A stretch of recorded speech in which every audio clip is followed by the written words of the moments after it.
Hi, Vinny. Welcome to the show. It is such a pleasure having you here. I am so thrilled. Yeah, thanks for having me on today. I'm excited too. I am so excited.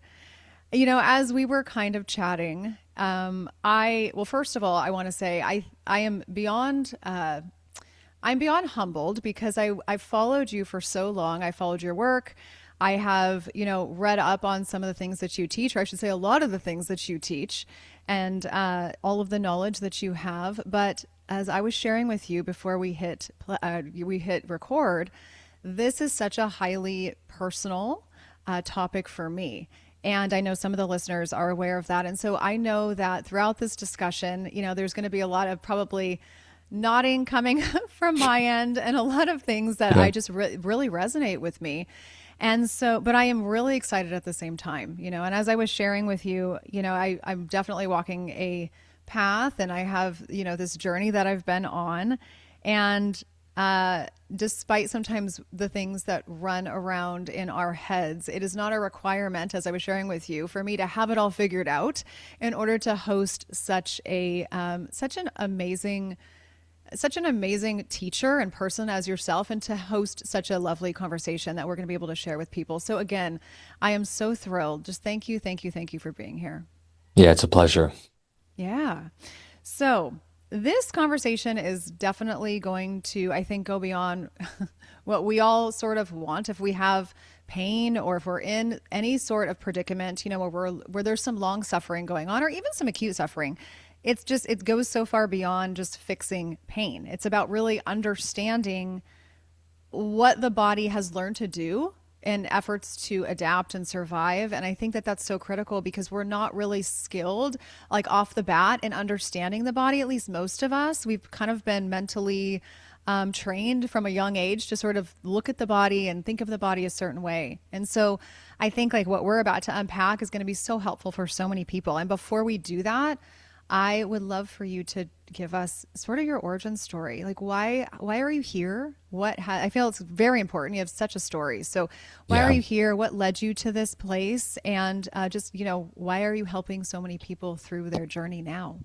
Yeah, that's a great setup. There's already so much to unpack, and we're going to get into our entire understanding of pain because that's really where a lot of the origin of our problems come from. So let's put a pin in that. We'll go into my origin story real quick. Yeah. Um, so I was one of those guys who just didn't care about movement until I just couldn't. I was an eight-time All-American Division I collegiate athlete, 30 plus Colorado state records. I only had the experience when I was a younger man of being able to push my body and it gave me what I wanted. No problem. More records. It was great. And all of that confidence came to an abrupt halt when I was finally humbled with my first real injury. It was actually when I was out in California. I was surfing and took a nasty wipeout. My lower back hit a rock, and it was just an immediate T12 fracture, multiple disc herniations. The blunt force trauma from the impact shifted my spine 22 degrees to the side. So it was like a functional impact event type scoliosis. My left leg went numb. I still had some motor control of it, but I lost all sensory feedback. And, it was this life-changing incident. I mean, in the blink of an eye, in a singular moment, there was like life before and life after. And those were two very different things. And, I say this a lot for people who have been following me, but it bears worth repeating. My story from that point of injury is like everybody's story. What do you do when you're in pain? You go through the motions. You go see the people you think you should go see. You get scans and MRIs. You get X-rays. You go down the internal medicine route and you just think you're broken and you expect somebody to just, fix you on the swipe of a credit card. And you do that for quite some time. And you think the area that hurts is where the problem is, and you chase it and chase it and chase it. And each solution that you find just that doesn't work, like it kind of works, but then it doesn't work, it just further moves you towards this position of, oh, I'm unique. I'm broken, something's wrong with me, nothing will work. And so the chronic pain cycle takes over. And I spent years and years and years in that cycle, walking into a room and scanning the environment for where the first chair is I can sit down on, getting rid of shoes where you had to tie, swapping them out as a man for Velcro laces because bending forward, hell no. And just, slowly kind of watching your life and body wither away as your pain prescription pills get re-upped and more products accumulate in your closet that swear that they can fix your pain, right? But they don't. So what do you do? And I was at this crossroads of having exhausted all of my money and resources, and it just kind of dawned on me that nobody was going to do this for me. Nobody cared enough about me, more than myself. So I did the hard thing. I put myself back through school. I got an education. What the hell is exercise physiology? How does the body work? What are nerves? What are muscles? How do you come back from a life-changing injury like this? And one thing led to another, one cert led to another, and I just kind of found more things that didn't work. And then I finally kind of stumbled upon the thing that did work. And I then made it my life's mission to share this information with everybody. I was ahead of my time in that the work I was fumbling and stumbling through was actually being researched at the same time. And I'm now in a point in a position where my work and methodology mirrors what the research is showing. The past 10 years of neuroscience research is showing about chronic pain and how it works. And I'm at this beautiful crossroads of being able to give people the physical tools to make their body feel safe again and the mental and emotional tools that I wish I had when I was going through the peak of my injury. Yeah. Wow. I have so much to say. We could just spend, we Yeah. could just, yeah, it's, first of all, thank you for sharing. And, I think I probably sound like a broken record on this show because pretty much I would say, I don't know, almost 100% of guests, they come on and the reason why they're doing what they're doing is because of a personal circumstance. And a Mhm. lot of times it is completely filled with hardship and trial and suffering and not knowing if something is ever going to change and then kind of picking up the phone, as I say, right? Like taking the call and turning it into something where they are now passing on the wisdom that they've learned and they've turned it into a calling, and they share their testimony. So, but it's also a choice. It's also a choice that you make. And so I think, first of all, thank you for turning that corner and sharing this with people because like I said, I've followed for years and it's made such an impact, obviously, on so many. And I think the thing that comes up for me as you were sharing that was there's so much, and I would love to hear your thoughts on this before we start to really unpack all of this because there's just so many places to go, so many lanes. I feel like when things like this happen, it puts it impacts your identity so much. And it also challenges and sometimes severs the trust that you have with your body because what you were experiencing prior to is now something else. And when that something else becomes then something bigger and then things are not changing in the route, the way that you want them to change, your trust breaks down with your body, even though we know that your body is doing everything it can to keep you afloat and everything Mm. it can do it's working for you and not against you, even though so many people in pain, myself included, I used to think this way. I just thought that my body was completely against me. So did anything surprise you with the way that you thought about your body, or like what was that like for you in terms of like sense of self and like how you were viewing your body emotionally?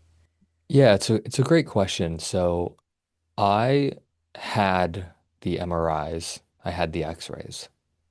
I had all of the proof that my problem was purely physical. And the evidence I collected from somebody wearing a white coat with degrees on the walls, the experts, I was on a mission to collect as much evidence for me being physically broken as possible. And I had it. I had a permission slip to be in pain for life. That coupled with a how many people an expert said, do you want crutches or a wheelchair for your life? You're not going to come back from this. And by the way, I'm now an ultra marathon runner, so I get to prove those people wrong every day. It's great. But if you would have told me in the middle of my journey that my problem was not physical, if you would have told me that my problem was my relationship with myself, I would have flipped you off. Yeah. And I would have said, you have no idea what you're talking about. Look, I've got this. I've got this. Look at this herniation. Look at this fracture. Look at this nerve impingement. Look at this. I would build a case for why you're wrong. And it took me a very long time to understand that I was not dealing with chronic pain. What I was dealing with was not trusting my body anymore. At the heart of the matter was a loss of trust. And I was making pain mean something that it wasn't. I was making a mistake, which is very human to do. And this belief that you can't trust your body, it doesn't arrive suddenly. For those people in chronic pain, it builds quietly. It builds in the background after surprise flare-ups, after setbacks, after giving yourself hope that this next thing is going to work and it doesn't. And then you get a flare-up that comes out of nowhere. Each time that this happens, you are not just a physical being feeling pain. You are attaching weight, story. You are making meaning. You are telling stories. You are developing so much evidence for why you will never get better that you start to collect more evidence for you being in pain than evidence that you're okay. And underneath all of this, this is not weakness. You feeling this way, it does not mean that you're broken. What we're talking about, and something that never gets talked about with people who are dealing with chronic issues, is underneath all of it is fear mixed with grief. It is you not actually having the coping mechanisms or the healthy tools to learn how to grieve for the version of you that moved without thinking, trusted without checking, lived without bracing. And the hardest part is this belief doesn't just make you question your body, it fractures the relationship you have with your body. And so what really happens here is I was collapsing as a young man, unpredictability of symptoms as betrayal. I was equating my nervous system's protection as proof that my body can't be trusted and that I'm broken. And so, what am I saying? Where am I going with this? How are you going to heal something you hate? How? You can't. When you can't. And when you feel pain, when you feel something, recognize that you don't just feel it. You're feeling the thing that has pushed love away. You're feeling the thing that has ruined your life. It has held you back. You are feeling the weight of more than just pain.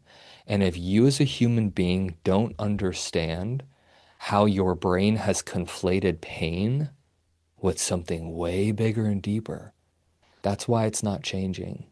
And I'm going to say something really controversial here. We think pain is some long, arduous journey. It's not. It is a pattern, and that's all it is. That's why it feels like a long journey, because it's just the same damn pattern showing up again and again and again.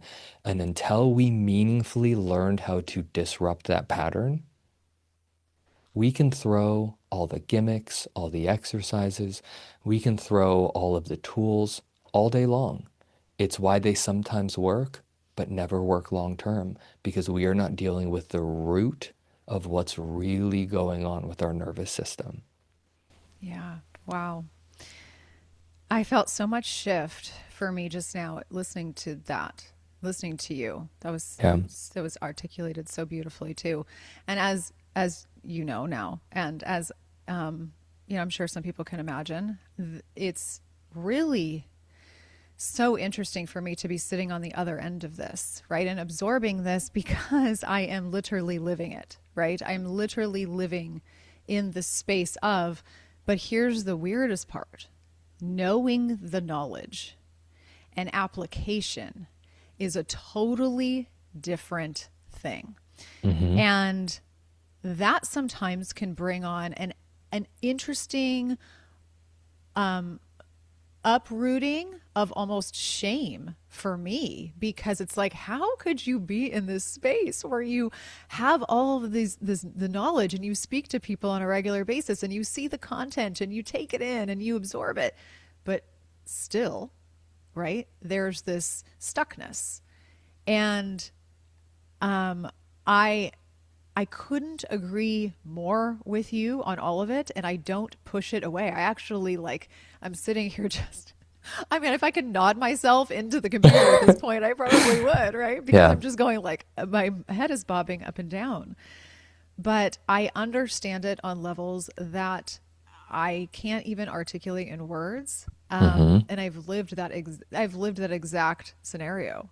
And I think that if I could guess, it's that there is probably a decent amount of people listening that have also lived it and even been exposed to some of the education, the things that you're talking about, yet still feel stuck. What do you have to say about that? I'm so curious. It's, I'm going to make something very complicated, very simple. First of all, great job learning. Mm, That's great. yeah. You felt a shift in me just talking because words have an influence over our nervous system. If anybody listening even just felt a 1% shift in their body, that should tell you, okay, the way we think and the words that we use have a really big impact on us. Great. But you're at that crossroads of having knowledge and logic, but you can't outthink pain. You can't think your way out of it because pain is produced in the area of the brain that is the most ancient, primitive form of our brain. It is the part of our brain that is obsessed with answering one question and one question only. Are we safe? And there's only one way to speak to that part of our brain. And it is not really with words. It is not with reels and lists and to-do items. It's not with a checklist that those in chronic pain somehow manage to turn a checklist of healing into like a report card that they fail and then further put more pressure on their nervous system, right? Like they have to earn being pain-free or something. We're going to get to that in a second. Oh my God. I can't. Yeah. Am I going to be able to get through this? I just, Yeah. No, no, no. We're going to get to that in a second. What you're missing, my friend, is the only thing that the brain is actually going to listen to. Experience. If Vanessa does not collect the experience that she is actually safe, Why would the alarm bells turn off? That's right. Why would they? Yeah. They have no reason to. Right. And so you're at the crossroads. Logic brought you here, but experience is the only thing that's going to get you to where you want to go. Let me make this real for you. You can have, like I did, all of the exercises in the world, the tips, the tricks, the hacks, the everything. I tell people, members of my online program, this all the time. The exercises that did not work for me, that flared me up, were the same exercises that set me free. The difference was how I met myself in the exercise.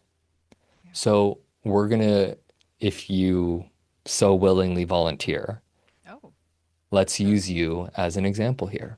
Let's do it. Why not? You've got the logic, hard to articulate. It would be hard to recall all of what you know in a single moment, right? You've got a lot of understanding about pain in the body, especially your own body. You understand your symptoms. You probably understand what flares you up. Maybe we're starting to understand what helps, but it's probably like temporary, right? We're stuck. Okay. If it's not too much trouble, close your eyes. Okay. Take a big, deep breath from me. When Vanessa feels pain, what does she make it mean? What is the story that shows up? You want me to answer? Yeah.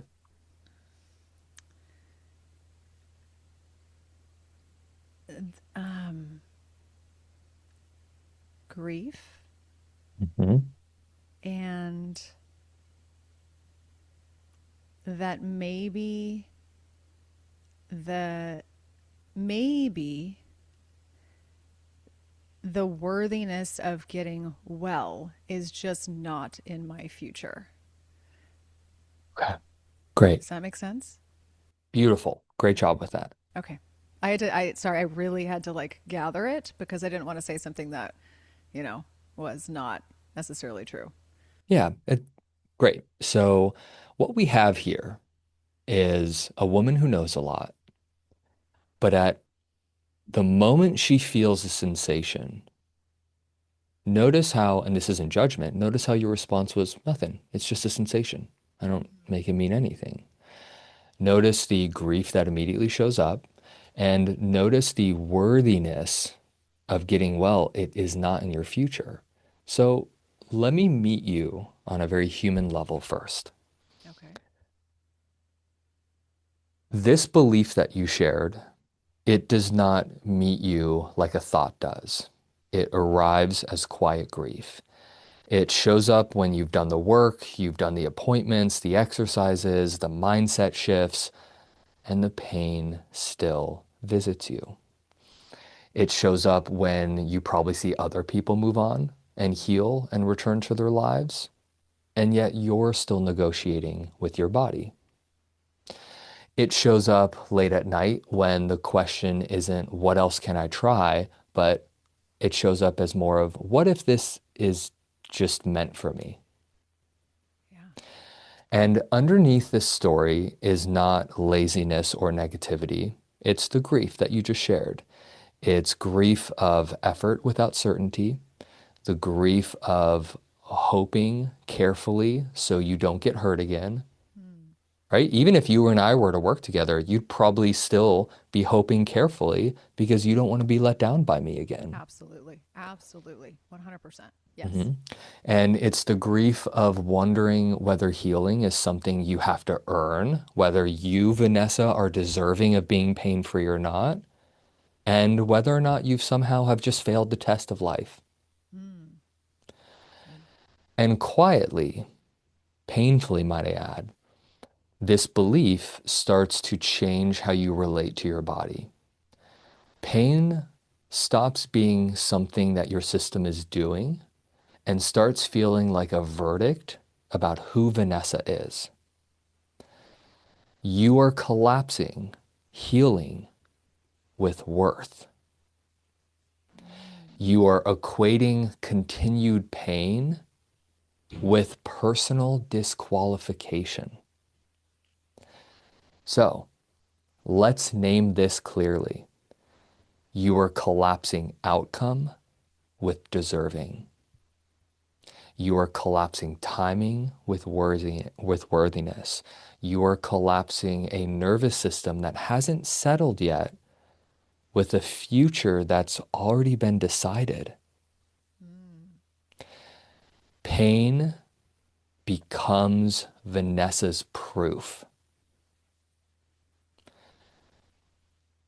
and grief turns it into a quiet sentence. Now, Vanessa's meaning of pain hurts more than the pain itself. Absolutely. Now, I want to be very clear. I'm not trying to tell you about your pain. Yeah. What I'm doing is I'm first holding space and meeting on a human level. It makes sense why it's still here. Yeah. Because when you make pain mean what you just said, and this is the weird part, why would it go? Yeah, it has no reason to, because there's purpose in its staying. It's fueling something, even Yeah. if it's not Yes. necessarily positive at the end of the day. Yeah. The brain does not care about you being aromatherapy and positive and happy. No. What is the one thing your brain cares about? Keeping you safe. Are you safe? Yeah. And guess what this story's doing? It, it's it's keeping, well, I guess at the end of the day, it is not something that it's keeping you safe even in your discomfort, which then, Mm, which is not really safe mentally and emotionally, but it is to the brain. It's safety in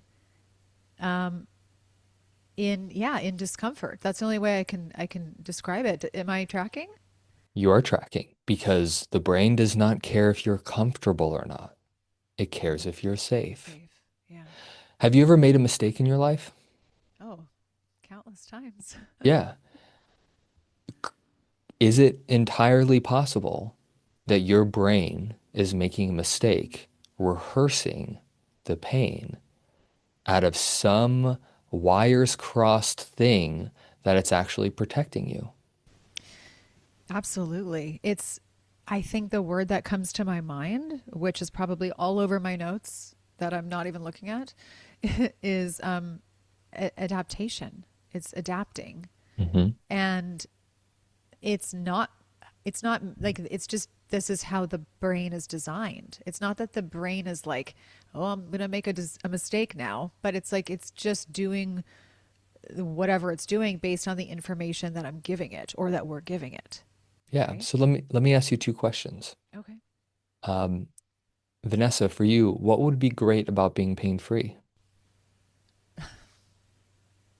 My initial reaction to that is what wouldn't be great? Yeah. Stupid, annoying question at best, right? Like, what are Right. you talking about? You're talking about somebody in chronic pain. Of Okay. course. Of course.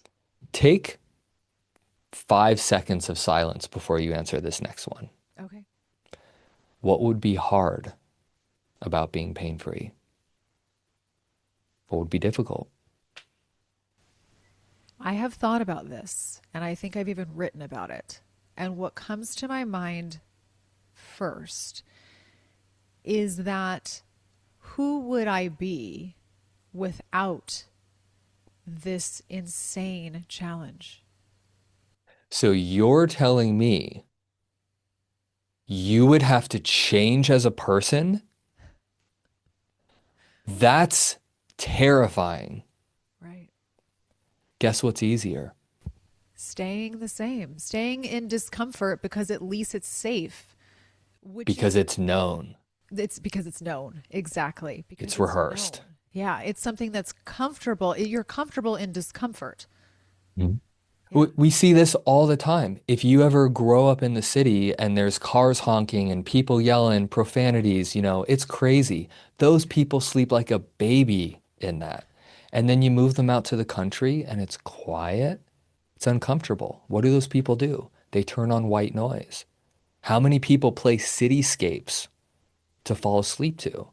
Because it's more comfortable what we know. It's called conditioning. It's what our nervous system gets used to. And the question that we have to ask, the pain is always real. This is not a, oh, this is all in your head. She's thinking, the pain you feel is real. The question we have to ask is it accurate? Because that is an entirely meaningfully different conversation. Yeah.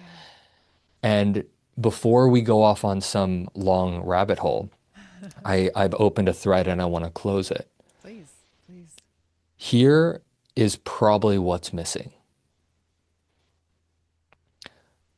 Not more logic, not more in-depth understanding.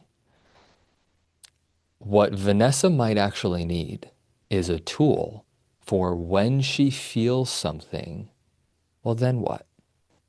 You might not have chosen this pain, but you do get to choose how you meet it.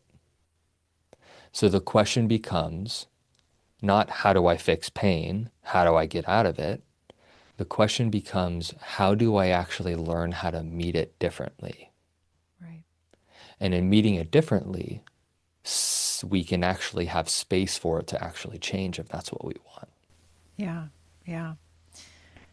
I was listening to one of your podcast episodes on this, and I did some of the exercises or the tools, I should say, that then and I know we're going to get into it, so I don't want to spoil, but I did a couple of the things. And the one, no, the noticing, if that's even a Mm, word, that I noticed yeah. post listening to that and sort of participating in it. I actually had one thing I noticed, and one thing I that came up for me that felt like a block was that there wasn't much change in the way that I felt physically, but there was a lightness that I felt in my spirit, which was so interesting because I started to respond to my environment differently. Mm, Like as an example, I think my dog was doing something that like she shouldn't have been doing. One of my dogs, the the rowdy one, and instead of me meeting her with this sort of like, no, you know what I mean? Like, how many times have I told you this? It was met with a little bit more, I don't know, just a little bit more resiliency, if that's the way, if that's the hmm term.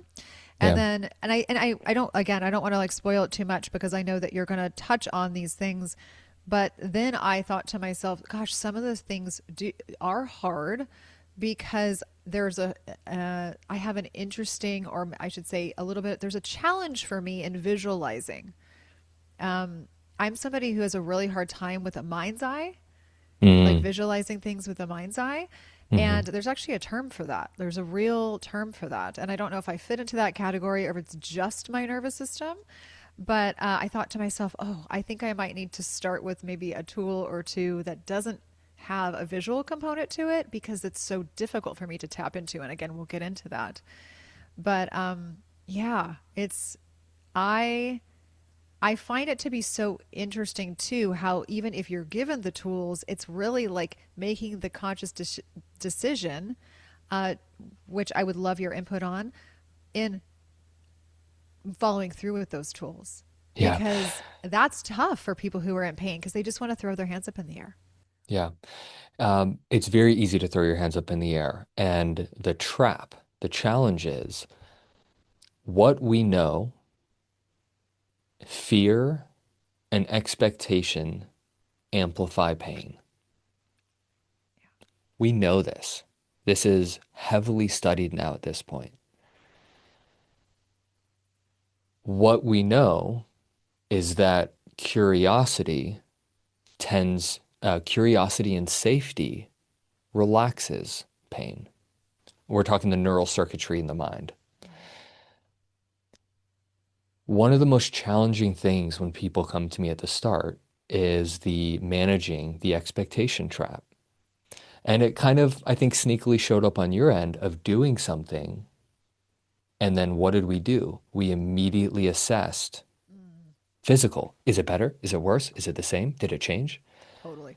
This is how we've rehearsed hypervigilant and how we've almost trained our mind to hyperfixate on symptoms, always checking like a surveillance system that never learns how to turn off.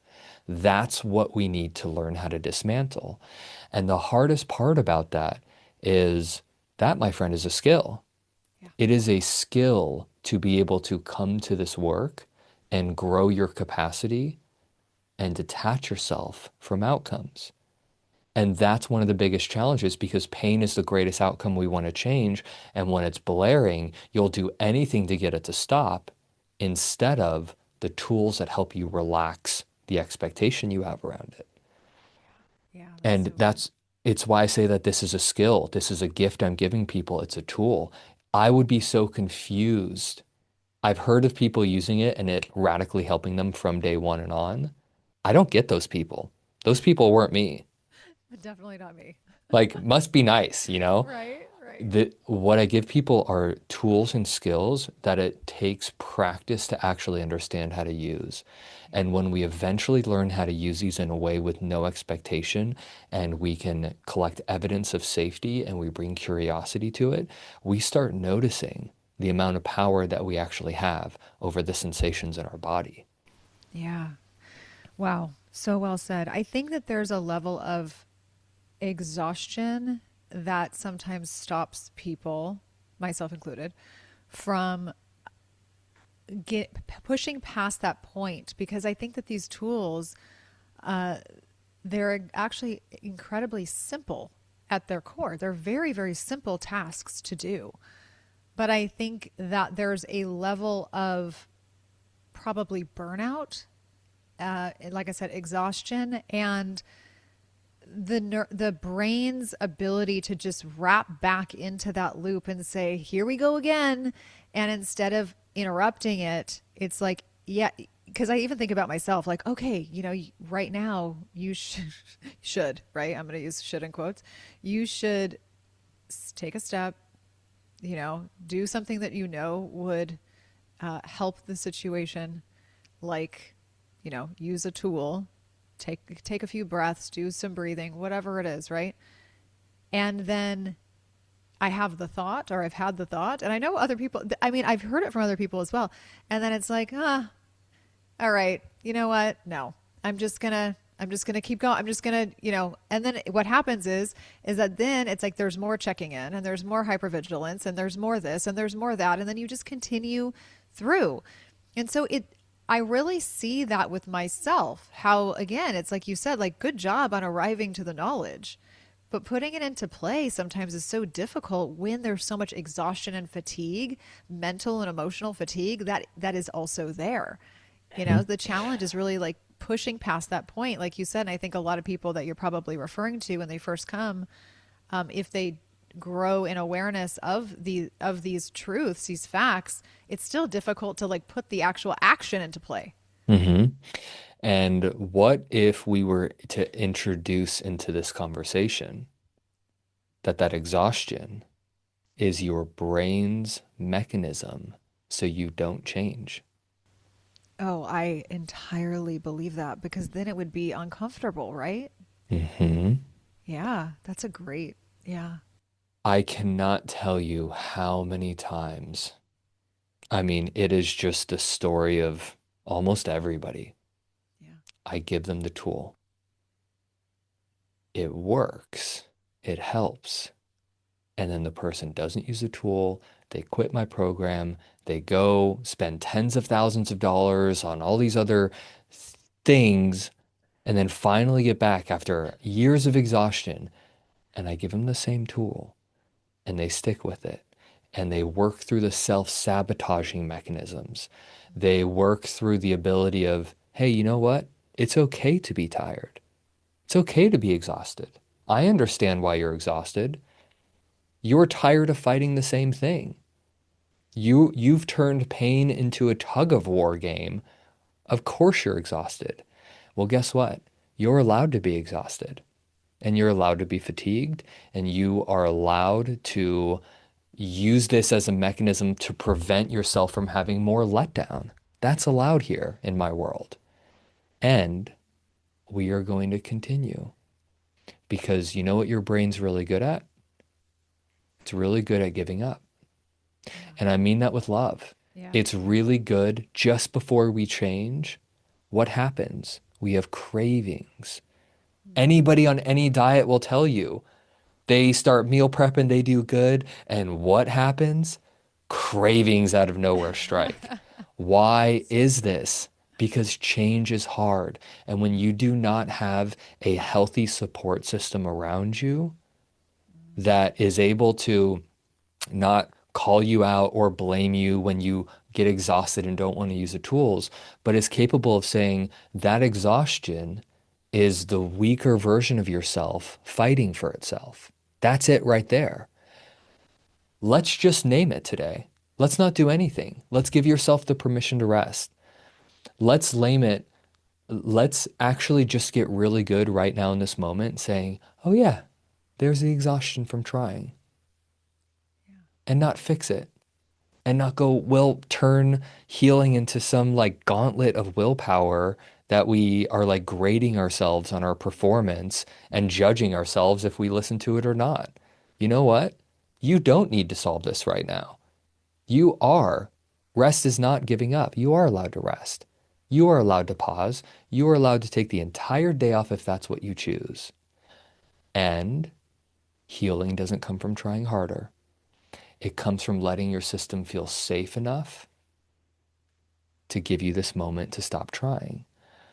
So let's take a big deep breath in through the nose, and on the exhale, we're letting go of the phrase, I have to do something.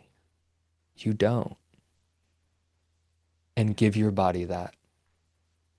Have your moment.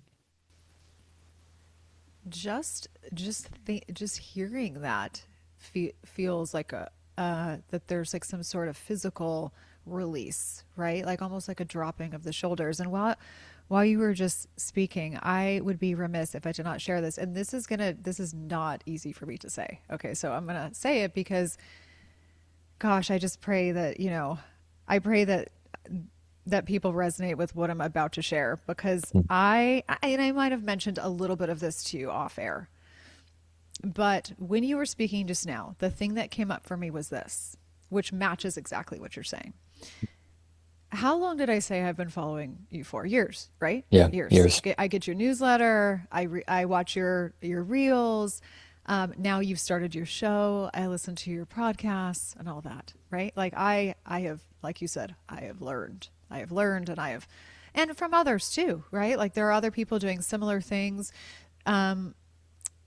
But why didn't I ask you to come on this show 2 years ago? No, that's exactly Yeah. it's fitting what you're saying. It's because I think that I knew that if I brought you on and I was faced with the not that I don't get not that I'm not faced with the reality of the situation, not that I'm not faced with, not that I don't, you know, talk about it with, trusted people or myself or, whatever it is, right? Like pray about it, etc. But I think I knew subconsciously that if you came on and we had a discussion, I couldn't hide, I couldn't just cower. I would have to actually listen to what you're saying in a way that I think only you know how to say it because you are unique in the way that you deliver information. And it's easier, kind of like when you're faced with the tool and then you just go, forget it. This is too hard, right? It's much easier to talk about other things. It's much easier for me to come on this show and talk about nutrition or talk about, have a guest that speaks on other things, hormones or whatever, right? Hmm. Like this is not easy. This is No. not easy. This is not an easy conversation to host. It's not an easy conversation as a host, and it's not an easy conversation personally because why? I'm faced with exactly what you're saying, which is change is uncomfortable. But and if you want to change or if you want there to be change, there has to be change, hmm if that makes sense. And this is the single greatest thing people in pain do not understand about pain is what does that actually mean? Well, psychologists have had a term for this for many years. It's called an extinction burst. Mm-hmm. We've seen this in labs. If you've ever had a rat who presses a lever and a food pellet's, given and the rat is rewarded, what happens when the food runs out? Does the rat press a lever once and gets no food and goes on about its day? No. It feverishly presses that because it was a coping mechanism. We see this in kids all the time. The iPad babies. A kid is throwing a temper tantrum. Instead of teaching the soothing and coping mechanisms and the awareness skills of how to regulate your own emotions, here's an iPad. And then watch what happens when that iPad is taken away. Does the kid be like, oh, yeah, you know what? You're right. It's time for me to emotionally regulate? Hell no.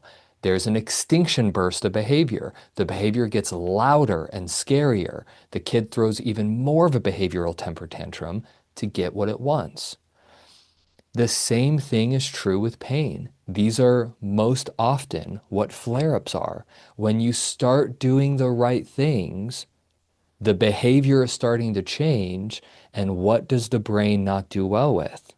Change. Change. So what is it really good at? The brain can't sit you down and have a loving conversation. Hey, change is really hard for me right now. I'm feeling a little scared that you're changing me. I don't know what is to come. Are we going to be okay? Hell no. Your brain communicates in the only way it knows how to, with sensation. And what does that sensation do? Flare up. Yeah. If you have ever been on a good track and out of nowhere a flare up happens, what do you think that is? You didn't fall, you didn't get hit by a car, you didn't do anything that's actually dangerous. The brain is flaring up an extinction burst because it senses you're about to make a change. And if you don't understand the actual process of pain, you're going to take that flare up and whatever is inside of you, if you're a perfectionist, if you're one who self-blames, if you're somebody who's super critical and judgmental in yourself and you're the reason for all your problems, whatever's inside of you is going to spill out and your relationship with pain is reinforced, rehearsed, and strengthened. The flare-up wins, it gets you to stop doing what you're doing and make you think you can't do it again. Therefore, safety is created. It wins, but it's playing the wrong game. Yeah. Wow. I have seen that cycle so many times through the years. And hmm I've also seen the cycle, if you could speak to this as well. I'm sure it's relatable for people where you do actually do something.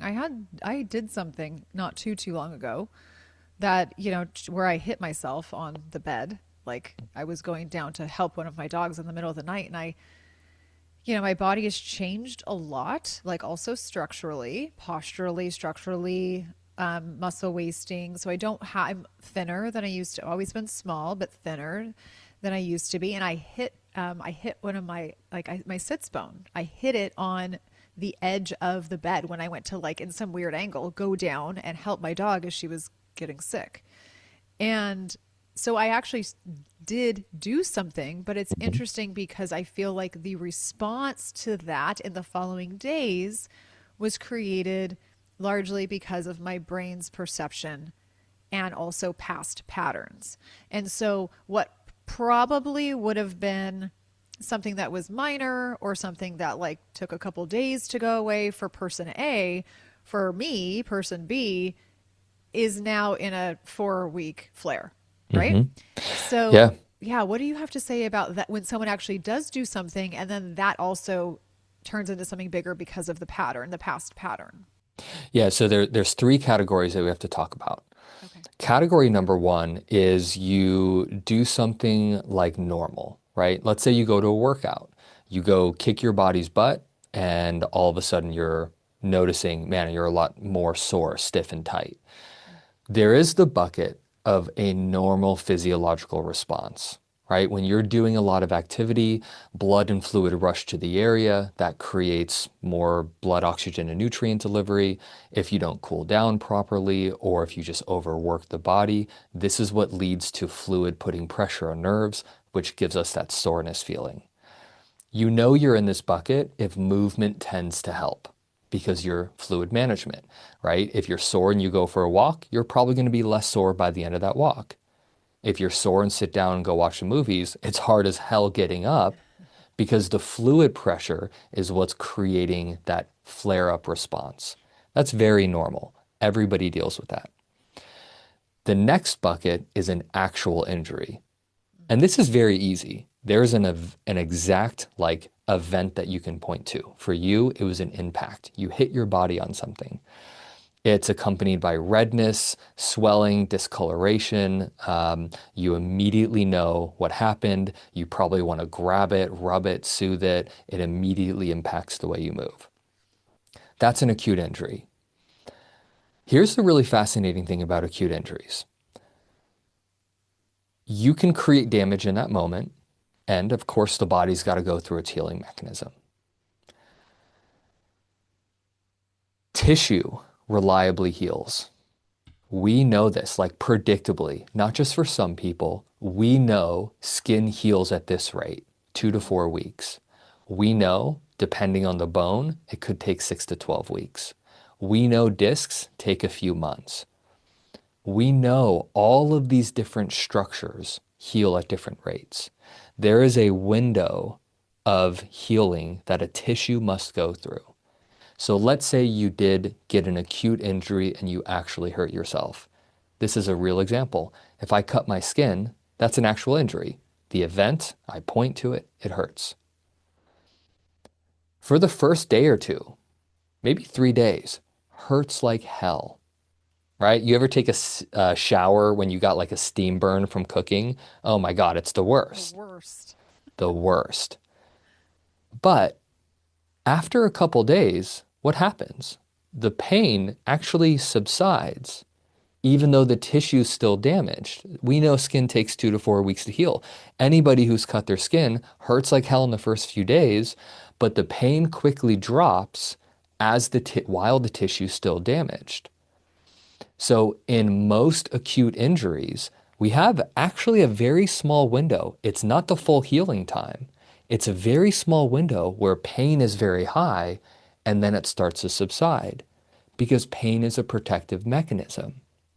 Once you're aware of the injury, the pain usually starts to decline in a regulated, healthy nervous system. But the kicker is the third bucket, the people with dysregulated nervous systems. You have that impact injury. Let's say you did get an acute injury and it hurts consistently long outside the tissue healing window. Why? What's driving the pain? It's the nervous system. The alarm sound is still blaring because it's so scared and so fearful. It's literally trying to make you extra safe and extra cautious so you don't even potentially even remotely get hurt again. Yeah. These delayed flare-ups are the nervous system scare driving the pain. They do not respond like a normal injury. Yeah. And anybody who's had a flare-up has probably had a normal injury. It hurts like hell and then it doesn't. Flare-ups are something totally different. Yeah. Yeah. Oh my goodness, there's so many places I want to go. I'm Yeah, trying to think of like, not think, I mean, I'm just trying to think, okay, where can we go? Because I think because we're sort of on this subject of flare-ups, or you're speaking to flare-ups, which is, like I understand the language more than, you can't imagine. But yeah. uh I think that I would love to ask you how they play into, and if you could go into compensation, because I think that compensation is such a, I know you speak on this a lot, and I would love to hear your breakdown, and, obviously I really want people to hear your breakdown on structural compensation and how that parallels alongside of the nervous system. So could you go into that a bit about how, like, because it's kind of two different things, right, that are blended together from Hmm. what I have gathered over time. And I think the way that you explain it, but you explain it so articulate. You're just excellent at explaining this. And so I would love for you to go into that if you could. Yeah, so let's talk about compensation in a very normal way. So you sprain an ankle, you sprain your left ankle, what do you immediately do? You compensate. You Yeah. put more of your weight on your right side, you limp to avoid pain. At its most basic root source, compensation is brilliant. You don't have to be a movement scientist to understand how to move in a way that doesn't hurt. So compensation is awesome. It is a brilliant short term, I'm going to emphasize in air quotes here. It's Yes. a brilliant short term mechanism to help the body when it's injured, reduce pressure on the injury to give the tissue time to heal. Compensation, awesome. And then there's this point in which when we start dealing with chronic pain, what we're also dealing with is chronic compensation, right? Because if compensation shows up in pain, but you're in pain all the time, then you're compensating all the time. That might look like one hip rotating more as the other hip shuts down. That might look at like you shifting your body weight more to the one side when you walk, right? Now we're like an asymmetrical waddle. Maybe some people it's they're literally just waddling like a penguin left to right because there's so much compensation. It could look like one foot pointing out, millions of combinations. All of my before photos, they're all so unique, but they all show the same story. The body is just trying to find a way to move. And compensation can be really good short term, but go back to the person who sprained their ankle. You sprain the left ankle, you put more weight on the right leg. Again, short term, that's great. But what happens when somebody does that for 2 years? What happens to that right leg, the ankle, the knee, or the hip? Well, now we've got some like exhaustion, overuse stuff happening on the right side, which hurts, but we can't put the weight on the left. So now we're in this like weird soup of the original injury leading to compensation, which has now turned into chronic pain, which has turned into chronic compensation, which is now creating like systemic issues in all these other areas in our body. So Okay. we've got a few things going on. The original injury wasn't dealt with. The body still feels unsafe. We are compensating to move in the easiest way possible, but that now that is creating more issues. This is no longer a what's the best exercise for my back conversation, nor is this a hey, how do you fix this frozen shoulder? No, Oh, no, I'm no, no, just no. I'm done. I'm like I would just throw myself on the desk right now. This is a hey, what's going on? And we need to like reorganize your life conversation. And that is actually really simple to do. I mean, literally, I don't mean to, minimize the work I'm doing or gaslight the members, the work that they're doing in my program. Sure. The physical work on fixing these issues is actually quite simple. It's the how are you as a human going to show up to it? When I give you an exercise that reduces your original compensation and you now feel the injury from 4 years ago that never quote unquote healed, are you going to panic and say, "Oh God, I'm going backwards. That this isn't working," and quit? Are you going to look at that as more evidence for why you're broken? Are you going to use this as a final nail in the coffin? See, I'll never get better. Like, how are you going to respond? What is your relationship with pain?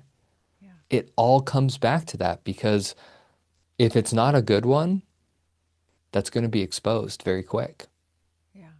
And that tends to be the root issue for many people. Even though our stories are unique, our compensation patterns are wildly infinite and brilliant, the mechanisms at how we turn some muscles on and overuse them and other muscles get inhibited and weak and we don't use it's so mind-numbingly brilliant and vast. But it all centers around the same reason.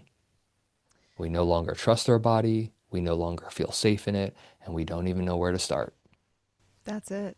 I think that so many people don't know where to start. And I had this moment just now where I don't know if you saw me, I literally like took a breath because I thought to myself, there's people obviously that are listening to this and that are exposed to information, and whether or not they are, maybe they are struggling, and whether or not they take the information and there's a call to action there and they follow through, myself included, is one thing. But I think what is the most heartbreaking is that is all of the people that are stuck in the cycle that will never be exposed to this, Yeah.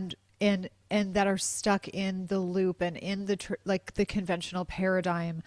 And my Hmm. heart just break, which is why you're doing what you're doing, why I'm doing what Yeah. I'm doing, right? Like why we're here, why we're trying to get messages out, and we keep going and keep going, because the actual thought, and I can feel it because I'm also in it, and you too, you have felt it, you've lived it.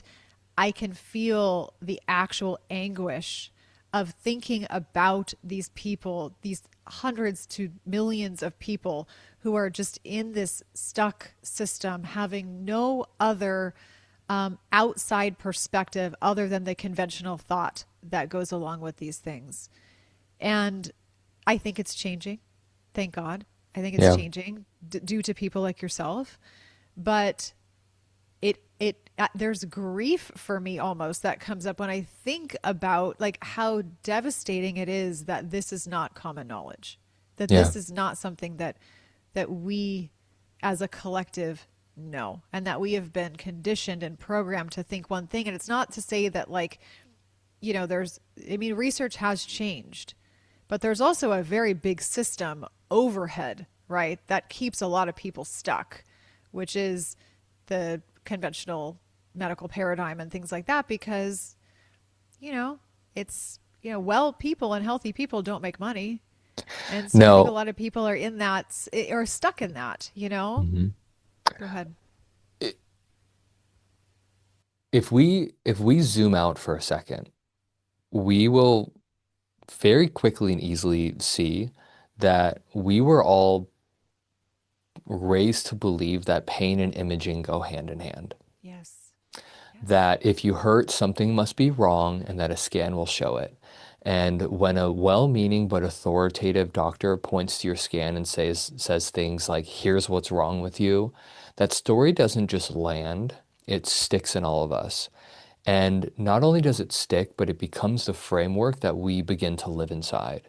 Even if the image doesn't even exactly explain your pain, the belief does.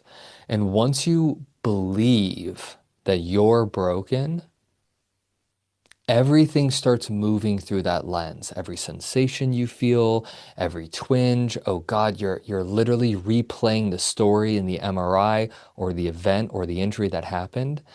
And one of what has literally been shown in the past decade of research is that image findings do not predict pain. They do a really bad job of predicting pain. What they show is what's common, not why you hurt. And I could rattle off 40 studies right now that would show exactly what I'm talking about, what I mean, if we want to nerd out for a second. Yeah, I mean, I would love for you to share at least, like, I know that you have some studies that you reference in terms of MRIs, and Hmm. just how many people are walking around with degeneration or disc issues. And yeah, go for it. I would love that. I'll give you one Probably the most famous and the most common one. This was a study done in 2015 by Dr. Walid Brzezinski. He is a radiologist at the Mayo Clinic, and he and his colleagues conducted a large-scale review. They looked at over 3,000 people who had no back pain at all and gave them MRIs anyways, just to see what would show up. The overwhelming majority of their findings were the same findings that would show up on somebody's x-rays who are in pain. Herniated discs, disc bulges, disc degeneration, stenosis, whatever it is. So, and again, none of these people had back pain, and this is not just limited to the back. In the shoulders, in 2019, a Brazilian radiologist named Ricardo Barreto, he and his team set out to answer a question nobody in the medical community has thought to ask so far. If someone has shoulder pain on one side, what does the other side look like? What does the pain-free side look like? So they took 123 patients, all of whom had crippling pain, shoulder pain on one side. They did the MRI on both shoulders, the painful one and the one that felt totally fine. And what they found was that 65% of pain-free shoulders had the same findings as the shoulder in pain that they were going to go get surgery for. Amazing. 65% of shoulders have healthy pain-free shoulders have rotator cuff tears. 50% of healthy pain-free shoulders had labral damage. 47% of shoulders showed tendinosis and tendinopathy. And 38% of healthy pain-free shoulders had signs of osteoarthritis. Wow. Wow. So why, if structural issues exist in pain-free populations, why are they being blamed for your pain? Yeah. And that's not an aggressive question. That's why. What makes you so sure that this is why I'm in pain? If these structural findings show up in pain-free people, doc, why do you think that this finding explains my pain? And what does the other hip show? What does the other shoulder show?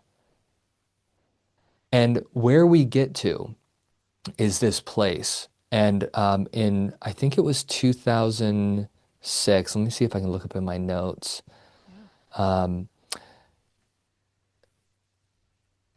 let's see. I can't find it. I believe it was 2005 or 2006.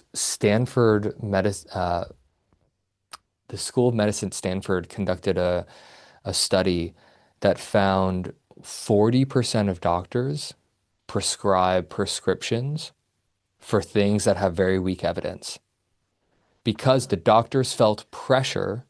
Somebody's coming to them for answers, and the doctor's just supposed to say, I don't know. I don't know what the answer is. Yeah. Not only were the patients putting pressure on the doctors, but the doctors also didn't want patients to leave and walk away with empty-handed and an I don't know. So if you're seeing a doctor and the doctor knows you have knee pain and now has an MRI, isn't it honestly, what is the most easiest emotional regulating thing to do for both parties? Is to say, yeah, that's why it hurts. Of course. Of course. Of course. Yeah. Yeah. The expectation is on both sides. That's right. And that doesn't make not getting into morality, that's just the system. That's Exactly. literally how it's designed, and it's That's right. not going to change regardless of all of this new information showing that structure actually has very poor influence on pain receptors. Yeah. Yeah, I often say here that, people in the medical field, most of them, I know there are some standouts, but most of them are doing the best they can with what they know and and how they're trained. It's not like they're walking into a doctor's office, or excuse me, their office, and being like, "Can't wait to ruin this patient's life," because I don't have Right. the, it's they're not, they're not. Some of them have obviously woken up and have understood that there's so much more to the story, and that maybe they were not trained in a way that would benefit their patients in the best way. But it's literally just, and this, you're right. The system is not going to change. It's just that our awareness as the public is changing, and hopefully Yeah. that's going to be the biggest difference. Hmm. You Yeah. know. Yeah, and it's not to make, anybody malicious. I think everybody's literally trying to do the best job that they have. Yeah. But when you're somebody who's trained on internal medicine, and by the way, if I get into a car accident, please send me an Send internal medical exactly. specialist. Exactly. Please do not have an Instagram coach tell me I need to drink more water and get sunlight. Please, but We need emergency medicine. So there's a place for it always. yeah. Um, Chronic pain is not the place for internal diagnostic medicine. It seldom just perpetuates the cycle of fear and brokenness that has a really negative impact on somebody's mental health and quality of life. Yeah. Goodness. I mean, I've certainly experienced that, and I Yeah. also think that I feel there's a big thread here. I think that's maybe hasn't been well. I think you did actually name it, but I would like to say it out loud again in case it's worth. I think it's worth mentioning. But there's a thought a common thread of understanding that there should be no shame in the way that we are reacting. People, I'll take myself as an example, to what is going on with our brains and body. Because I think that I found myself, and still, I think I still battle it. As I was sharing with you, like, just being in the wellness world and dealing with something like this sort of a mountain is very challenging on the psyche, right? It's very challenging. There's a lot of imposter syndrome that I think I've had to dim down and try to continually put out that fire. But there's no shame in understanding that this is just like we have to have so much grace for Yeah. the way that our body performs and the way that our brain is interpreting things. And I don't know. I think that it's the key almost because Hmm. we can have the knowledge that you're speaking of, but if we're constantly beating ourselves up for not for like the reaction that our body has or the oh my gosh, why is my brain doing what it's doing, like it should know, I should know because I know on the surface. Well, so much of this is not conscious. Yeah. you know Yeah. It's not. And that's why, what joins my program every day is not scoliosis cases. These are not herniated discs or labral tears.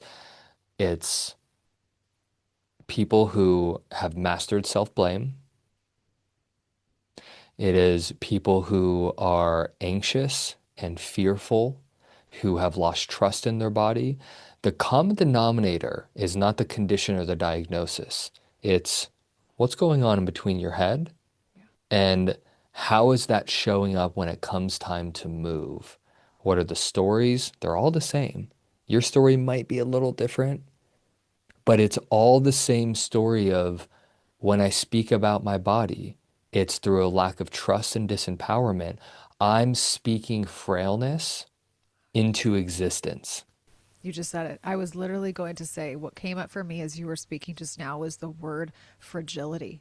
Yeah. And I've seen that in myself. And I'm Hmm. really big on words, like being careful with words that I use. And I'm not saying I'm perfect because I'm sure I've even spoken some things out loud here during this discussion that, you know, that are not in my best interest. But Hmm. because I know that the body hears and feels and interprets everything that we say, whether it's actually verbal or just in our minds. But there is this sense of frailness or fragility that starts to take over, and then you can feel. Actually, I would love to hear your thoughts on this. It's almost like when you know that a movement is, I'm going to use air quotes here, is unsafe, right? Like I go to pick up, I'll give myself as an example again. It's really the only I can only speak to myself. Yeah. Go to pick up a dog bowl off of the floor, and or I know, right? Like, oh, that's not always safe. That's not always. Hmm. That's starting to happen even before I've made the motion to go Yeah. down to pick up the bowl, right? So there's this element of mental fragility that then transfers into the body and then the body responds. I mean this with love. Oh, please say it all. I This I this promise is I promise uh, you won't hurt my feelings. yeah. It's a trauma response. Yeah, absolutely. It's Absolutely. you AKA. You have to acknowledge how good you've gotten at rehearsing and predicting pain. Yeah, the same story. And you've gotten so good at it. I promise you that if you and I were to work together and you had a 1 out of 10 symptom day, like, oh my God, I did this and I stood for 2 hours. I usually can't even do 30 seconds. There would, you've rehearsed it so well, your brain would also say, yeah, but how long is this going to last for? Oh, totally. Totally. This is what I'm talking about. Yeah. About it, this is not even on an exercise level. This is on the innermost, deepest part of your brain. The brain is a prediction machine. It is built on predicting patterns. And when you've bent over a few times and it's hurt, how long do you think it's going to take for your brain to say bending hurts? You've conditioned bending to be a threat in your mind. So before you even think about bending, God forbid something drops on the floor and your brain hears something drop, it knows the pattern is you have to go pick it up and clean it up. This is what I'm talking about the pattern being so overrun on loop that even if the tissue's fine, even if there's no reason to be in pain, you're actually you're rehearsing it, you're predicting this has hurt in the past, it's probably going to hurt again. How you bend forward before you even doing it, you're lighting up the neural pain pathways, you're tensing up your lower back in fear or hip in fear of pain, and now you're moving from that place. What do you think the outcome's going to be? Yeah. Yeah. Pain Absolutely. all Absolutely. the time. And so, to give you a tool in this example, it's to eventually get to the place of awareness of, all right, let's be a little funny. Okay, let's be a little jovey. Oh, there's that thought. I haven't even bent over. There's that thought that somehow means bending is dangerous for me. You know what? Yeah, I can see that. Okay, I can see where it's coming from. I understand. I'm going to take a deep breath. You said you had a hard time with visualization. So Mm-hmm. let's not use mind's eye visualization. Let's rehearse confidence. I'm going to take a deep breath. I'm going to take a long, slow exhale. I'm going to experience bending forward and I'm going to feel sensation in both hips to support me. I'm going to feel the sensation of both of my feet on the ground. I'm going to feel the breath leave my body as I bend forward and I'm going to feel my muscles work smoothly and together to stand up again. We are, before we do it, we're interrupting the pain's brain pattern that it's projecting, and we're introducing a vote of confidence and safety, and we're actually creating a new neural pathway. And this is one little tiny neural pathway against thousands of ones that have been strengthened. So let's not go into it with the expectation of no pain or I'm fixed, but let's go into it with the expectation this is going to be a skill and be silly. Wow, I can't believe, man, I've trained myself that bending is so dangerous. No wonder why I'm in constant fear and exhaustion. Bending, which has been available to me my whole life, is now all of a sudden feels like a prison. Okay, I can see how I'm totally making this up, creating and adding to my problem. And we take a deep breath and we investigate. Is bending really dangerous? Okay, well, all right. The sky is blue. I got a roof over my head. I'm bending forward to pick up a dog bowl, which means I've got the ability to care for an animal, which means I'm not in a medical emergency. I'm not running for my life. I I'm safe in this Yes. moment. Yeah. And I'm going to take a deep breath and I'm going to rehearse safety. And I'm going to bend forward, not expecting to feel a certain way, but to be able to do the task. And that's what I mean by a pattern disrupt. But at the same time, we're also not, okay, every time I feel pain, I got to do that. We're not doing this in our hyper vigilant way anymore. We're That doing becomes it, natural. That yeah, becomes natural, though. Yeah. right. And that's the hypervigilance where, oh, yeah, I see myself really wanting to turn healing and be perfect at it. Okay. This is my call to not do that. And I just take it and I just notice it. And all we're doing right now is we're just catching, wow, I am rehearsing pain so much. No wonder it's chronic. I expect it everywhere.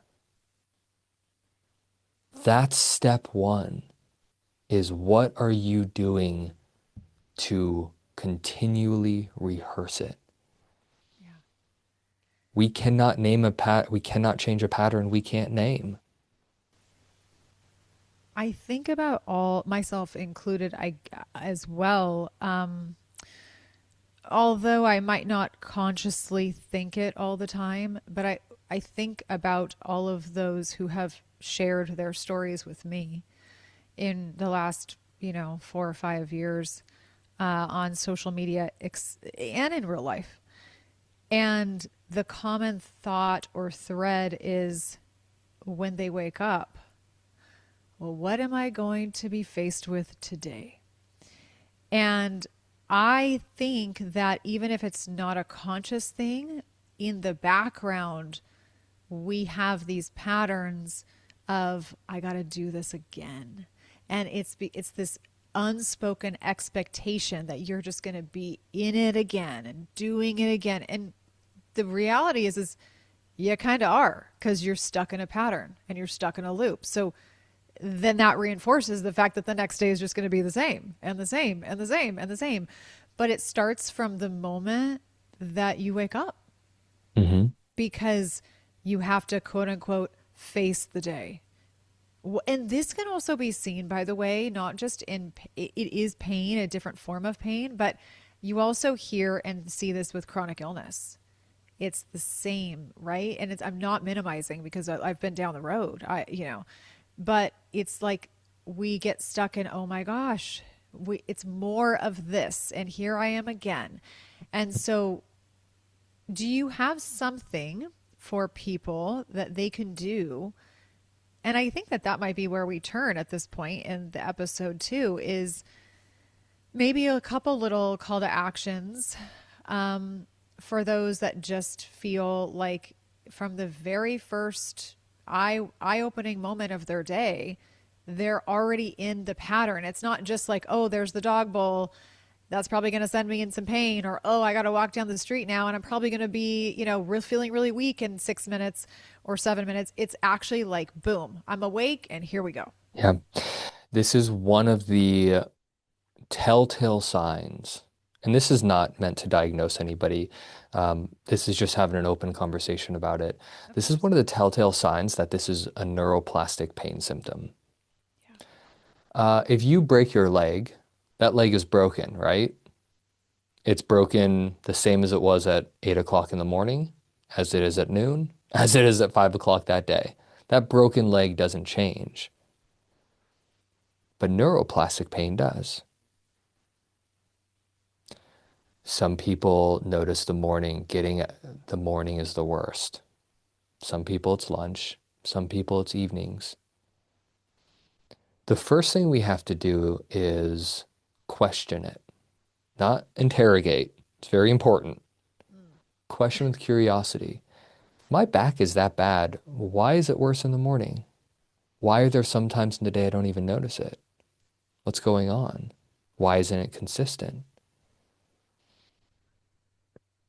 When you're somebody who you've your experience has been pain being your alarm clock, pain waking you up, and when you're setting the precedent that pain is going to dictate the day, then we have to have some framework around it. I work with my clients all the time with this, and it's something I call the 3 I's, like the letter I. I number one is identify the loop. So you're somebody who's laying in bed, you feel a twinge, whatever it is. Oh, there it is. You're identifying the loop. Oh, there it is. I'm already preparing for pain.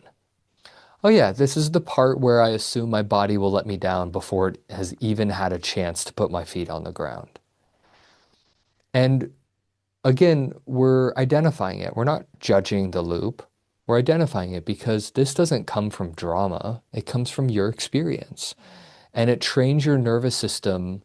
You have literally trained yourself, not intentionally, but because of your experience, to start every day off in defense mode.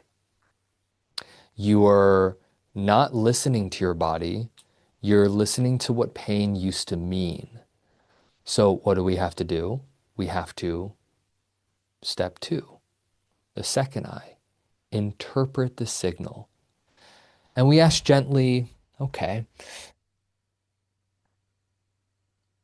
is this pain or is this my system remembering pain? Is my body actually unsafe right now? Or have I trained myself to be really cautious in the morning?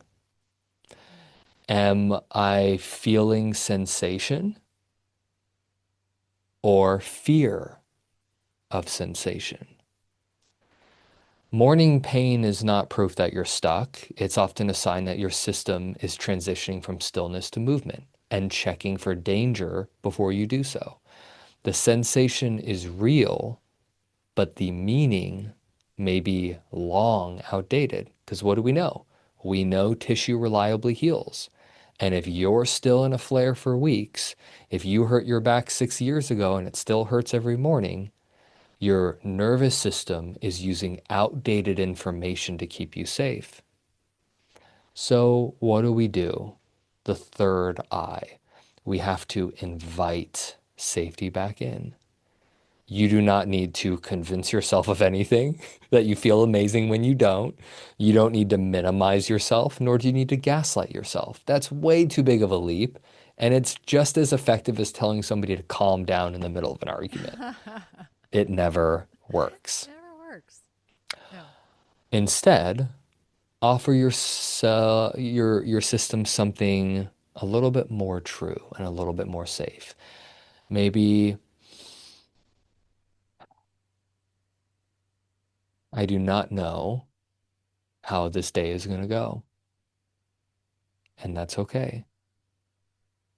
I can meet whatever is showing up without panicking this morning. I don't have to decide the whole day from this moment in bed. Neutral is healing. Curiosity is calming, and certainty is not required. So, what I want to give to you if you were somebody in that scenario is like the morning without the story nervous system reset practice. That's good. And before you move, before you get out of bed, maybe you've already surveyed your body and you're like, oh shit, it's a bad day. This is going to be bad, right? Let's see if we can get into the practice of before checking in on our body, before testing anything, first, we inhale and we exhale. And it's a long, slow breath out, like we're letting go of the sentence, this is going to hurt today. And we name that loop softly. There's the expectation again that I need to be in defense mode first thing in the morning. And we offer one quiet reassurance. Maybe we put our hand on our heart or on our belly. I do not need to predict pain to be safe today. This moment has not decided the day. And maybe we wiggle our fingers, maybe we move our face, scrunch our toes, something small, something non-threatening. Let your system feel movement without consequence. This takes 20 to 30 seconds, and it won't guarantee a pain-free morning, but it begins to interrupt the belief that pain is inevitable. And that interruption is what stops the cycle when we do it enough. Because you're not waking up into damage. You're waking up into a nervous system that learned to expect the worst in the morning and is now learning slowly and safely that it does not have to. You said something on a recent episode that I listened to of yours where you said it's forgive me if I botch it, but it's important to get to the place where you can just notice the feeling and it not turn into a fire. Hmm. And I think that that is exactly the goal. And you just made a really fantastic point that I think a lot of people need to hear, which is the, this small practice or whatever small practice that you implement. And we've been talking about this throughout this conversation, obviously, we have to let go of the expectation that it's going to guarantee that the next 8 hours are going to be that this much better, right? And you have to trust that these little steps, it's like faith without sight, literally. Right. And this is why you having your North Star be clear to you is very important. Yes. If your North Star is, am I in pain or not? My God, how is that fueling your hypervigilance? How exhausting is that? If your North Star was instead, how can I show up better to myself today? Mm. And that's it. It's not a miracle. Nothing miraculously just changed, but something significant has shifted because you're almost saying, whether there's pain or not, I did a really great thing, which is I met myself a little better today than I normally would have. Kudos, little golf claps. Great job. That's fantastic. Watch what happens when that person's North Star, where is that going to lead them in 30 days? Probably a hell of a lot further in their chronic pain path than the person whose North Star is, am I in pain or not? Yeah, absolutely. Absolutely. Wow. This is, it's pretty safe to say that this is, I almost laugh as I go to say it, but this is definitely a very different episode, a very, very different episode, right? I mean, as you can imagine, I'm gauging that you probably understand that as well. Yeah. I have felt much more like a student Mm. and a lot less like the position that I'm normally in. Although I always feel like a student, I'm always learning. But I think as we sort of land the plane and before I give you some sentiments, I would really like for you to touch on anything else because I didn't. I'll be honest with you. Like all the notes I have in front of me, I barely glanced at any of them. This went completely left, but in Yeah. the best way, right? In the best way. And I hope that the candidness of this conversation and the ability for, I guess, me to put myself in a position of example is helpful for people, even though that's not traditional. That's not necessarily something that you're always going to hear on a show. Certainly not, right? Most, Yeah. and I talk about this often, but most people who are in my position or in a position like yourself or whatever, they're on the other side. The testimony is there. I mean, I'm in the middle, right? I'm somebody who's like in the middle of the desert, as I'd like to say, like but there's so much meaning here. And so I hope that in this style, this fashion of an episode, which again is not super common, is helpful. And I would love for you to touch on anything else that you would like people to take away that we have not spoken on, or maybe just a repeat of something we have spoken on or you've spoken on. Because I have a feeling that there are some ears that are listening that will walk out of this discussion and think that rang so true for me. And I'm sure there's so much success, but that still doesn't feel like tangible for me personally. Like Yeah. I still don't think that I could be the one to see a change. Yeah. I think the tough love guy in me wants to just let people know that And this is coming from a place of I argued for my limitations for years and I got to keep them. And pain is real. It's always real. If you feel it, it's real. And getting to a place of being able to ask if it's accurate or not is so powerful.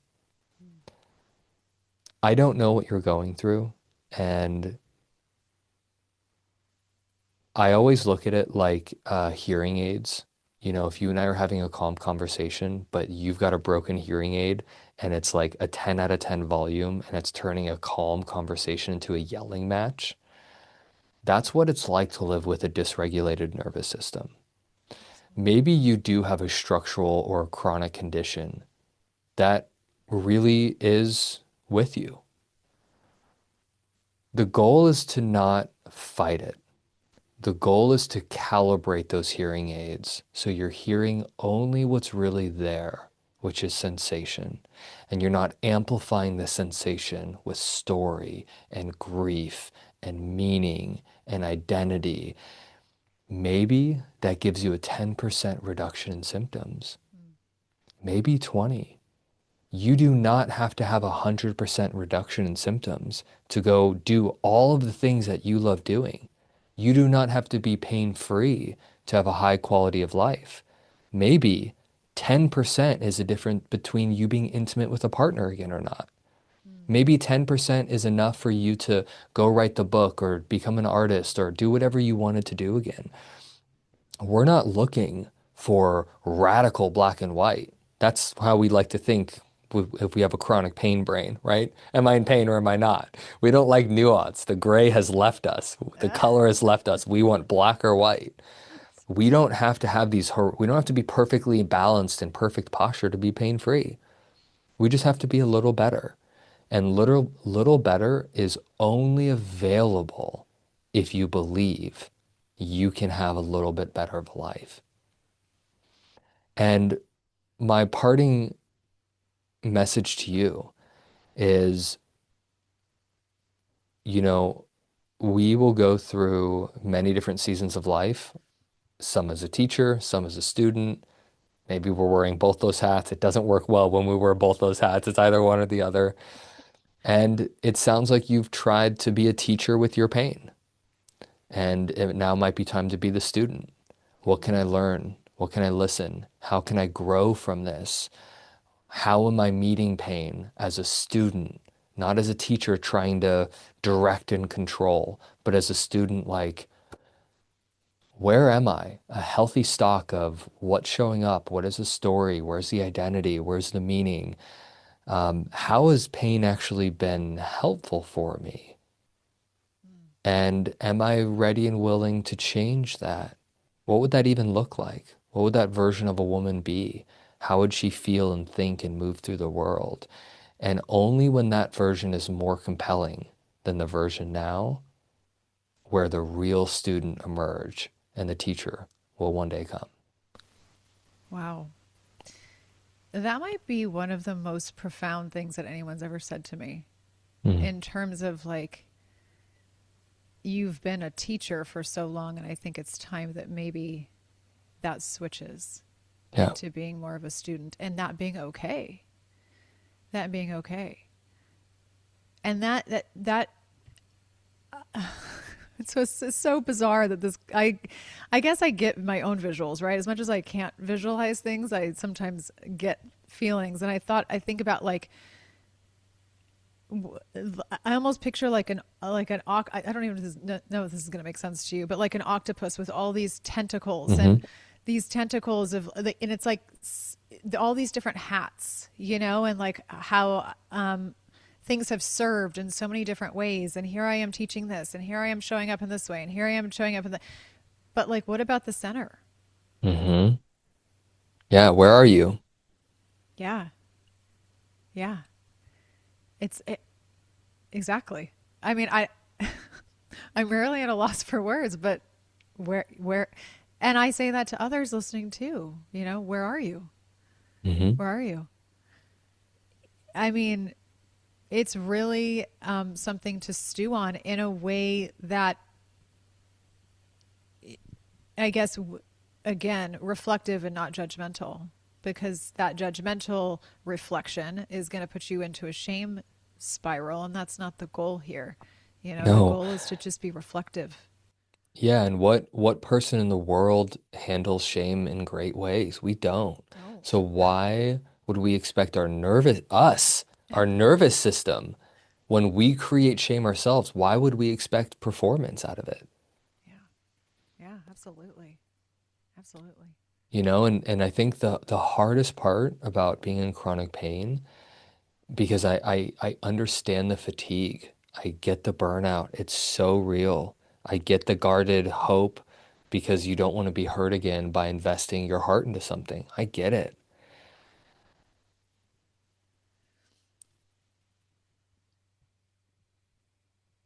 And you're not done. Let's not conflate being tired with being done. Mm. Let's hold space with, like, it's okay to be exhausted. You're allowed that. And I hope it's soon, but one day you are going to have the experience of actually meeting yourself as the way you would have met the youngest version of yourself. And it is going to be beautiful and it is going to be healing and you're going to relax your guard and you're actually going to experience this moment of moving freely. And it'll happen. And then life will become about how do I recreate that every day? Yeah. But it can only happen when we let down the defensiveness and the fatigue and the guard and just really understand, like, how are we meeting ourselves? Only you know the answer to that. It's absolutely true. And I actually, and I want to say this to others too, I actually believe that day will come. I do. I actually do believe it, even if it's not 100%. So even if you just have some, right? Because there's doubt that comes with it because of such a long trial or a long lived experience.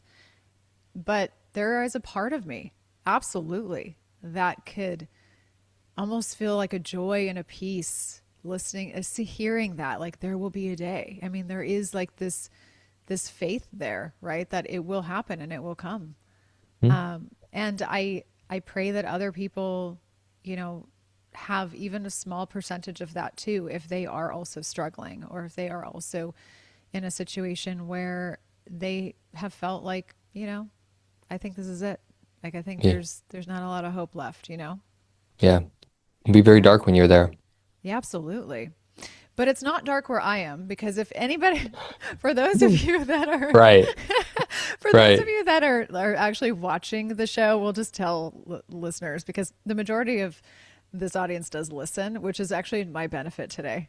Yeah. But I have had I've never had such a trial with lighting in my life. So I've gone from looking like Casper to variations of fading into the background. So my apologies for those that have been watching this show today. But I hope that you are focusing more on Vinny's wisdom and words than the way that I look. But before closing for real, I would love for you to share with everyone where they can find more information on Pain Academy, socials, website, podcast, all the things. Yeah. Socials at Pain Academy on Instagram and TikTok and YouTube as well. And website is www. People still say www? I do. Okay. www.painacademy.net. Um, I don't expect anybody to just believe what I'm saying. I get it. I wouldn't have either if I was in back in the chronic pain pit. And so this is why I offer the first week of my program for free because I want people to just try it, go feel it and experience it yourself. Probably by the time this launches public, this podcast, my new app will be live, and it is amazing Oh, what people are yay. saying about it. We're talking like 5-year vets of my program are going into this loving it. That's So amazing. maybe wait until you see the app and then go try that because Do it's mind blowing. It's you like have a date for that? I mean, it keeps getting pushed back. Yeah, So, yeah, the yeah. date was November 23rd. Now it was December 15th. And now we're maybe looking at January 1st. Okay, well, this is going to actually air right after that, I believe. Amazing. Great. So hopefully it'll be up for people. Yeah. Yeah. Yeah. Yeah. Great. I hope so. Awesome. Oh, that's so amazing. And congratulations on Thanks. that. That's a big deal. Yeah. A lot of hard Um, work went into it. I can only imagine. A lot of hard work goes into this whole thing that you've built. Yeah. So, and I know that I've been watching. So, my friends, all of the information, as always, will be in the show notes. So you can access the show notes for, follow. I highly, highly, highly suggest that you follow Pain Academy and Vinny on social media, because that's primarily where, at least, like, he gives you lots of bits and pieces and really valuable snippets, 2 to 3 minutes. He's got some great videos on there. His podcast also you can find, and I will put the link in the show notes as well. And then, yeah, I'm sure if anyone has any questions, you can, of course, reach out to me, but I'm sure you can also reach out to Vinny on any of the various platforms, and we will be here to help you. I'm not even really sure how to close this show or this episode That because was perfect. it's a first. It's a first for me, and I've had some very intimate conversations here in the past, but I have never recorded a show quite like this one.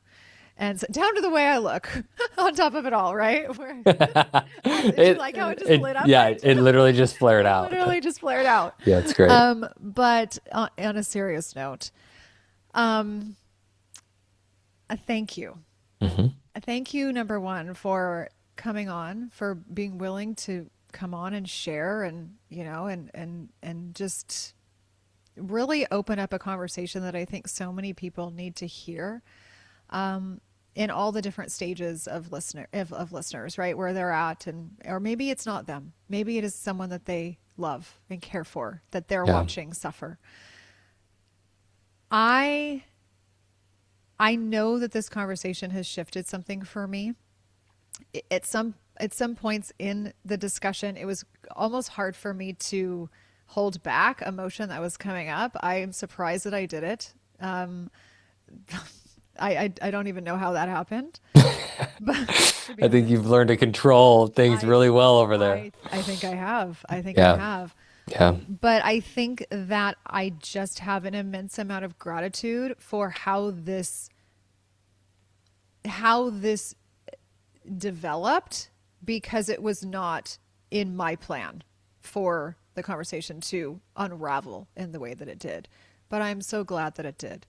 And I hope that it was, like I said, relatable and authentic for people who are struggling as well. So personally, I just want to say thank you. Thank you for meeting me with grace and kindness. And it's not easy, obviously, for me sitting in a seat where, I feel like I should be the one to be helping. And here I am on the other side. But that's okay. It's okay, right? And that's life too. Yeah. And so I have so much gratitude for you and to you. And I just cannot thank you enough for not only what you share, but I think the way that you express what you share, and also the patience that you have, because there's a lot of patience and grace that I think that go into how you teach, and it doesn't go unnoticed from me. And I think that's what makes you special. So thank you so much, Vinny, for coming on. You have changed my life in ways, Mm. even just Thank in you for this saying that. conversation. So I really, really authentically appreciate you. I sincerely appreciate your kind words. And if your audience calls for episode 2, let's do it. Oh, it would be my pleasure. It would absolutely be my pleasure. Maybe one day Great. we'll have a follow up on where I'm at too. Yes. That would be Yeah. awesome. That And would I'm be here for you too awesome. if you need help, okay? Thank you. I appreciate it. Yeah. All right, my friends, I appreciate you. Thank you so much for listening, and I will see you on the next episode. Have a blessed rest of your day.